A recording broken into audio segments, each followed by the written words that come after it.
Chapter 4. Sal and the Drop sisters were sitting in a row on the front porch step. "I'm waiting for you," Sal called to Billy as he turned into the yard. "Well, here I am," said Billy. "You can stop waiting."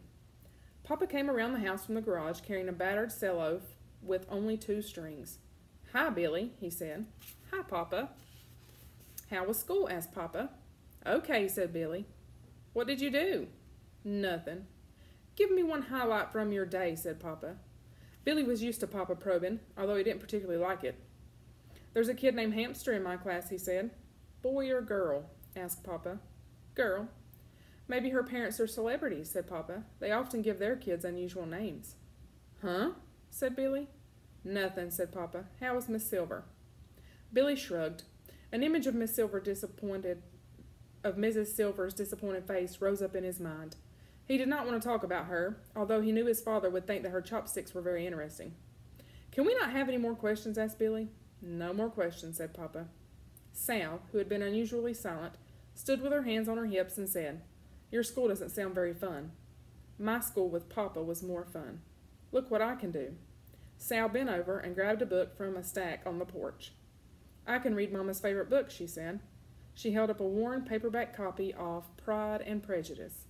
"You can't read that book," said Billy. The book was definitely for adults. "Yes, I can," said Sal. "Watch. I know the words A and I." She opened the book to the first chapter.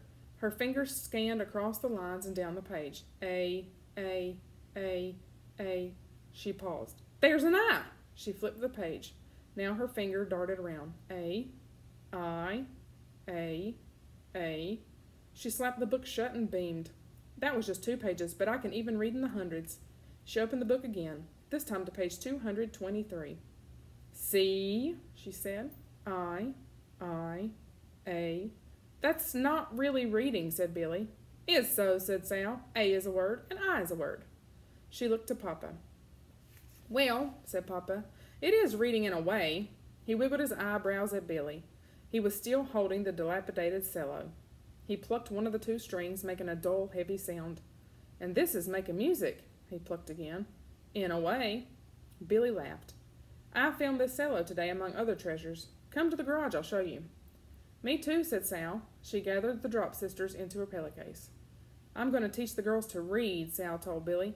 "I'm teaching Raindrop first. She's the smartest." Billy followed Papa, and Sal followed Billy into the garage. Papa's treasures for the day included the cello, an old-fashioned telephone with a dial and a long curly cord, a gnarled piece of driftwood that looked like an elephant, and a shiny silver garden ball on a cement pedestal. "We went to the dump," said Sal. Billy realized that if he had spent the day with Papa, he would have had more fun than he did at school. "Does any of this speak to you?" Papa asked. He rotated the driftwood in his hands, eyeing it critically. "Any idea how your old Papa can turn these lovely bits of rummage into art?" He placed the driftwood at his feet, then rubbed the silver garden ornament as if it were a crystal ball. "Let's look into the future," said Papa. Billy and Sal leaned closer. "What do you see?" Papa asked, joking, stroking his beard. Billy didn't see the future, but if he could have, he would have liked to see Emma move to a different table at school. He would have liked Miss Silver to let him know, somehow, that she wasn't mad at him. "I see me," said Sal. She touched her nose to the silver globe, then drew her face back a bit. She repeated this movement several times, mesmerized by her distorted reflection. "I like the silver ball best," she said, before she kissed her reflection. "I like the telephone best," said Billy, but he didn't have any suggestions for how Papa could turn it into art. It would be fun to take it apart. He was fascinated by seeing the internal works of things, the wires and gears and nuts and bolts. "You should like the silver ball best," Sal told Billy. "It's silver, just like Miss Silver. You should give it to her. Then you would be her favorite." Billy didn't care about being Miss Silver's favorite, but he did care that she thought he had been rude to her.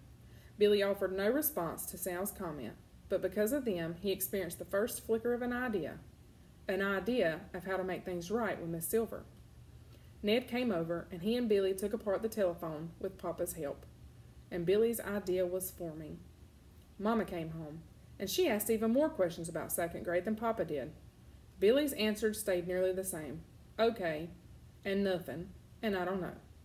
Billy's idea continued to form during dinner and throughout the evening.